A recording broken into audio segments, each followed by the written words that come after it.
Welcome back with a live look outside of the state capitol building in downtown Jackson on what has become a gray Monday evening. Well, here are some of the coronavirus headlines today around the region. Mississippi stands at 847 cases of the coronavirus with 16 deaths. To our east, Alabama has 907 cases with 6 deaths, and Arkansas reporting 473 cases tonight.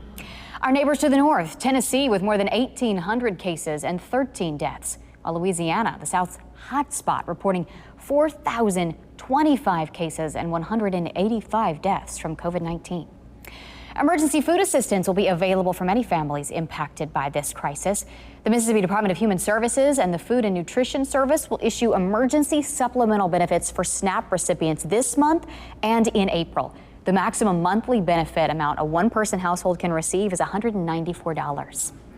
And President Donald Trump now saying social distancing will continue for another month. But without much specific guidance from the White House, states are forced to take many safety measures really into their own hands. I'm announcing a stay-at-home order for all Virginians. No Maryland resident should be leaving their home unless it is for an essential job or for an essential reason. New York's governor issued an urgent appeal for 1 million medical volunteers as patients flood the healthcare system in a preview of what some other cities could soon face. Right now, 27 states have stay-at-home orders affecting 225 million people across this country. That's nearly 66% of the U.S. population. Many states are also quarantining those who travel out of state for 2 weeks. In fact, you need to check restrictions before you leave home. A violation of the order could come with a hefty fine of more than $500. Now, Mississippi is not one of those states forcing quarantines or issuing stay-at-home orders now. Governor Tate Reeves has said he's not against doing so, but does not think it's needed at this point in Mississippi. And social distancing due to the coronavirus is pushing, of course, more of us inside our homes for more periods of the day. And as a result, we're on the internet for work, for school, and for entertainment. Most home Wi-Fi equipment isn't designed to carry this big of a workload. We talked to some tech experts for tips on how you and your family members could maybe reduce the stress on your home system. Brings it back to the personal, which is to remember how much you're streaming from your house probably does impact your connection. But I'm remembering to shut off that stream because that's a full HD video stream that would be running in the background with a TV off. That's not helpful to anyone. It's important to keep in mind networks are saying you should continue using your devices with confidence. Just practice some easy solutions to try to keep everything moving smoothly.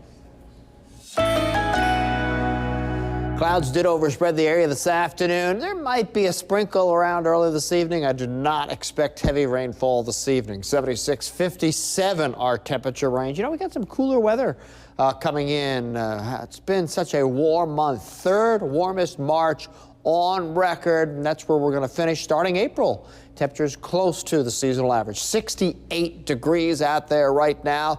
Just a little bit of an east-northeast wind. Remember, safe, strong, sanitary. That's what we want to do here. Get over this, beat this virus. Rain is in the forecast while you're sleeping tonight. Here you can see the clouds that have overspread the area from the west. There is an area of low pressure off to our west, which will impact our weather for a short time overnight.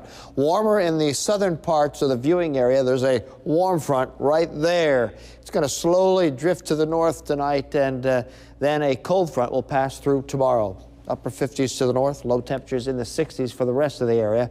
And tomorrow, 60s north, 70s to the south. A cooler northerly flow of air will develop as the day progresses and turns into the afternoon. All right, let's talk about this situation. Here's this area of low pressure developing off to our west. And there you can see the showers and thunderstorms exploding back across northeast Texas, and they will be moving across southern Arkansas, northern Louisiana. Here it is on live Storm Shield 16 Doppler radar right now. These are the sprinkles, just maybe a spit or two, enough to wet the ground this evening. Better action. There you can see the cells, thunder, lightning. Now, most of this activity that is developing on the north side of the warm front. So this will be shifting across the southern parts of Arkansas and northern Mississippi later on tonight. Does look like the heaviest rain and the stronger storms will pass off to our north later on tonight. All right, over to the maps. A few gusty thunderstorms, especially the northern half of the area. This should be well after midnight into the very early morning hours, and maybe spit out a little small hail as well. So here we are now after midnight, a couple showers developing across the area. There's the bigger activity that we see on radar right now, which will move across the northern parts of Mississippi and then move across the northern counties around sunup on Tuesday morning, and then shift quickly out of the area with sunshine breaking through, I think, as we head to the afternoon. Last couple hours of the day tomorrow may turn out to be pretty nice.